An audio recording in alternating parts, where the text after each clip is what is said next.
Muy bien, son las 8 de la mañana con 34 minutos. Estamos de regreso con ampliación de noticias, lo anunciado. Vamos a conversar con el señor Sandro Fuentes, que ha sido ministro, que ha sido jefe de la SUNAT y ahora es el presidente del Comité de Trabajo de la CONFIEP, para precisar cuáles son las propuestas de este gremio que agrupa a las empresas principales de nuestro país, las propuestas que le alcanzan al gobierno en esta situación de crisis. Señor Fuentes, buenos días, bienvenido. Hola, buenos días, muchas gracias por la entrevista. Efectivamente, la semana pasada se filtró un documento que contenía una serie de propuestas. La más complicada era la que daba cuenta pues de una solicitud al Ministerio de Trabajo para cesar unilateralmente a los trabajadores por hasta 6 meses. ¿Qué tiene que aclarar usted, señor Fuentes, respecto a eso? Varias cosas hay que decir sobre eso. La primera es que este es un conjunto de propuestas a pedido del Ministerio de Trabajo, producto de la reunión del Consejo Nacional de Trabajo y Promoción del Empleo que se realizó hace 2 semanas. En ese contexto es que se solicitan propuestas respecto de un problema que es central. El problema central es que esta situación de emergencia sanitaria va a producir una crisis económica sin precedentes, ya lo han dicho todos, y ese principal efecto se va a producir en el empleo. Entonces, ¿de qué se trata? De que el gobierno, el lado sindical y el lado patronal, nos reunamos para evitar la pérdida de empleos, a tomar medidas pro empleo. Y una de las medidas fundamentales pro empleo es evitar la quiebra de las empresas, que es la fuente de trabajo, porque si no, de otra manera, lo que no tiene sentido ni lógica es que haya empleo sin empleador. Eso no tiene sentido. Sí. Y si uno tiene en cuenta que hay varias actividades productivas en este momento y de servicios que no están permitidas de efectuarse, sencillamente porque no son parte de las actividades permitidas por el gobierno, tenemos un problema serio, y es que el contrato de trabajo está siendo, voy a llamarlo de esta manera puramente literaria, si quiere, intervenida por una fuerza extraña, donde el trabajador no puede prestar su trabajo y el empleador tiene que remunerar. Entonces se le ha pedido y entendemos... Sí. Sí, señor Fuentes, entendemos todo, es perfectamente lógico. Si es que desaparece la empresa, desaparece el puesto del empleo para ese trabajador cuando esto se supere, cuando acabe la crisis. Pero mientras tanto, y por espacio de 3 y hasta 6 meses, como planteaba esa recomendación o esa sugerencia suya, alcanzada al gobierno, sugerencia de la CONFIEP, si lo mandamos 3, 6 meses sin goce a ver a la casa, nos quedamos sin trabajador, señor Fuentes. No, lo que puede pasar es que tampoco, si no se envía, es que tampoco se trata de una reducción masiva. Hay que recordar que tanto el cese colectivo como la suspensión perfecta de labores tienen décadas en las leyes laborales peruanas.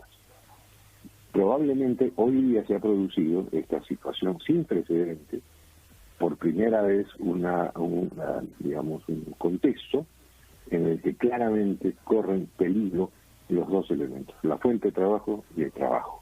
Entonces, no es que el cese colectivo es un día que el empresario se levanta de mal humor y decide acabar con el empleo, no. Son las causales de crisis, que la ley lo entendemos todos, pero que la ley señala y que el Ministerio de Trabajo tiene que comprobar. No se trata de simplemente invocar la causal y ya está, no. Ahora, lo que se busca es que efectivamente la autoridad propicie la conservación de empleos y no fuerce a la quiebra de la empresa. Ese es el tema central. Algún economista señalaba que uno de los grandes problemas de esta crisis es que se ha afectado tanto la oferta como la demanda. Es decir, no solo las empresas no tienen que producir, sino la gente no va a ir a comprar un montón de cosas, digamos, no va a dejar de consumir. Hay gente que está dispuesta, y de hecho en algunas empresas se está haciendo eso, y quería preguntar si era una salida posible, que los trabajadores acceden a ganar menos con tal de no perder su empleo, porque conseguir un nuevo empleo va a ser imposible, de tal manera que se pueden conservar más trabajadores, más o menos reduciendo el costo de la planilla, pero no a niveles que la empresa no quiebre, digamos, ¿no? ¿Esa es una salida que la ley permite, señor Sandro? Así es, la reducción de salario puede ser coordinada, concordada, consensuada. Puede haber licencias con pago reducido, puede haber reducción de jornadas, puede haber la suspensión perfecta de labores hasta por 180 días, que es una condición extrema si no se ha logrado nada con las medidas menos severas previas, por ejemplo las licencias, la reducción de salarios concordadas con el trabajador. Puede llegarse a esa suspensión perfecta, pero no es lo último, es lo extremo, lo residual. Antes que eso hay muchas cosas más. Para que lo entienda, se está pidiendo que el Estado renuncie al impuesto a la renta de los trabajadores por un tiempo. De acuerdo. Obviamente esto en virtud de que las empresas van a reducir enormemente sus ganancias y se van a tener que sostener, van a tener que casi sobrevivir, porque no tendría ningún sentido tomar estas decisiones para que las ganancias y las utilidades de las empresas sigan siendo las mismas. Obviamente, y no va a ser posible. Piense usted en el sector turismo, en el sector de restaurantes, y evidentemente nadie apuesta ni un sol porque aumenten sus utilidades en este año. Va a ser algo dramático lo que va a ocurrir, y es, recordemos, uno de los sectores formales que más empleo dan. Una pregunta más para darle entrada a Fernando Carballo, que le estoy quitando tiempo. Hay un plan rescate que tiene que ver con los créditos que se van a ofrecer para las empresas, dependiendo de las necesidades. Algunos economistas han pedido que esto sea sectorial, que no todos los sectores van a ser igualmente atacados, y no todos van a tener algunos van a tener una recuperación más rápida que otros, con los que probablemente sea más interesante invertir. Otros van a tener una recuperación muy lenta a largo plazo, que no van a ni siquiera generar empleo. Coincido con eso, Patricia, porque en efecto el tema del programa Reactiva, que ha sido modificado ayer, y bien modificado porque inicialmente diría que generaba tantos requisitos, tantas fallas, que difícilmente las destinatarias, que son las micro y pequeñas empresas, iban a poder beneficiarse con créditos que les sirviera para algo. Felizmente ha sido corregido en parte. Sin embargo, en efecto, al ser masiva, al ser indiscriminada, por llamarlo de una manera, probablemente no se está apuntando al efecto económico y solamente se está pensando en el efecto financiero, es decir, está escrito por el ministro de Hacienda y no por el ministro de Economía, por llamarlo de una manera. Pero efectivamente, señor Sandro algo Fuentes, de eso se podría. Fernando, buenos días. Todos estamos de acuerdo en que es una situación excepcional que pone en riesgo a las empresas y en consecuencia la economía peruana y la estabilidad de los trabajos. La pregunta es por qué esa carta que se ha revelado pide la autorización a proceder a ceses colectivos sin autorización previa del Ministerio. Como usted sabe, en estas circunstancias eso ha producido un impacto que ha incluso generado reacciones hostiles de empresarios mismos, ¿no? Y colabora poco con el clima de diálogo que debe prevalecer en el Consejo Nacional del Trabajo. Tengo entendido que hay una reunión prevista hoy, porque naturalmente los dirigentes sindicales han reaccionado mal y no quisieron reunirse el sábado pasado como estaba previsto. ¿Qué propone usted? ¿Qué piensa usted que conviene a nuestro país para favorecer el diálogo sobre este tema de trabajo y buscar soluciones que garanticen naturalmente el trabajo en la medida de lo posible, pero la viabilidad de las empresas también en la medida de lo posible, con un énfasis, como usted señaló, en el sector turístico? No solo el turístico, sino en general creo que lo que hay que evitar es la pérdida de empleo. Hay que apostar, como decía en algún momento, por la estabilidad social del empleo. ¿En qué consiste eso? En que no se pierdan puestos de trabajo. Independientemente de quién sea el propietario, que ese puesto permanezca. Es importante, incluso por lo que decía Patricia antes, porque alguien va a tener que comprar lo que luego se produzca, y si nadie tiene ingresos o no hay salarios, se va a producir un círculo pernicioso. Pero volviendo al tema, lo que pasa es que cuando se hace un resumen de propuestas, que es lo que pide el Ministerio de Trabajo, y luego se filtra esto, se filtra con el énfasis en el epígrafe, como suele ocurrir con nosotros.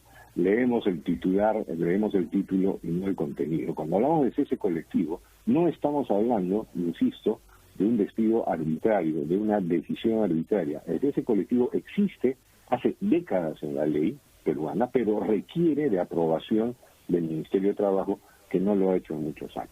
Y eso puede ser por razones técnicas, por razones económicas, por fuerza mayor.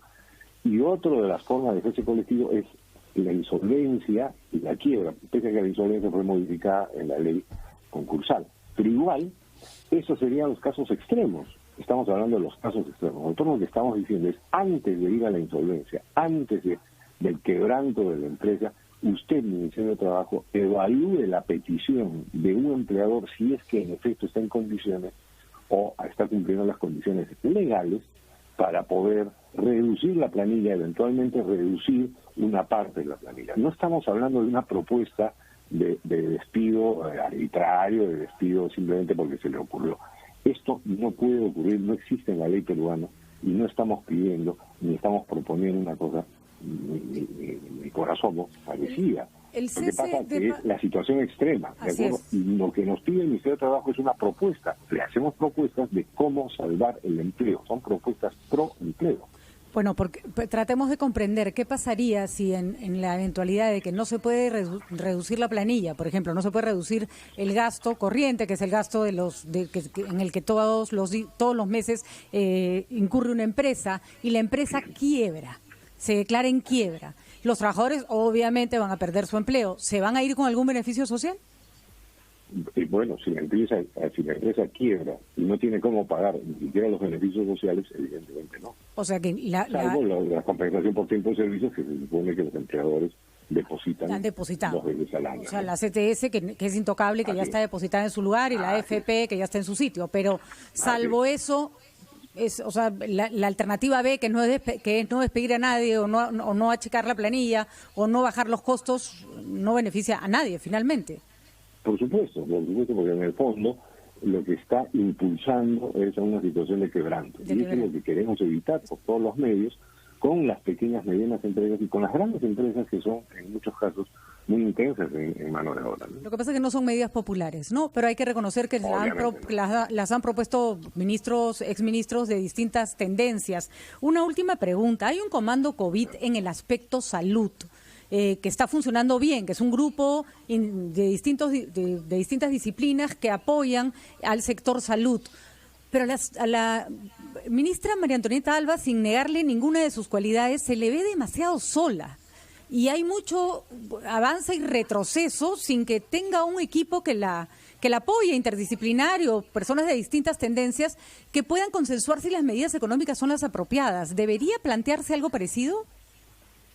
Bueno, sin duda que eso es bueno, lo ha demostrado el ministro de Salud. Yo creo que la incorporación de la doctora Pilar Macetti y él mismo, ¿no es cierto?, nos dan credibilidad, nos hacen ver que las medidas, que no las conocemos en detalle porque no es nuestra especialidad, pero como ciudadanos nos da confianza. Igual el Ministerio de Economía debería ocurrir, por lo menos para comunicar lo que se quiere hacer. Hay una suerte de silencio constante en esto, que puede ser preocupante, y en el Ministerio de Trabajo, ni se diga, debería pasar exactamente lo mismo para poder este tipo de medidas ponerlas en manos, sobre todo de economistas, que logren costear cuánto puede significar al país la pérdida del empleo. Hay que reconocer que hay muchos economistas muy respetados que en muy buenos términos sacan casi todos los días artículos señalando que algunas medidas que está tomando el gobierno van a generar más daño que bien para la economía. Y así como no nos podemos equivocar en el área de salud, tampoco nos podemos equivocar en el área económica. El señor Sandro Fuentes, presidente del Comité de Trabajo de la CONFIEP, además ex director de la SUNAT, con nosotros, estuvo analizando un tema que es difícil, es complicado, es doloroso, pero que hay que afrontarlo con realismo y, por supuesto, el objetivo, como bien nos decía, preservar la mayor cantidad de trabajos posibles y evitar que la fuente de trabajo desaparezca, porque ahí desaparecen todos los empleos. Vamos a una pausa, chicos. 8:49, Patricia. Luego regresamos con el Fuentes. ingeniero Luis Salazar, que es el expresidente de la Sociedad Nacional de Industria, para revisar el programa Reactiva Perú con cambios.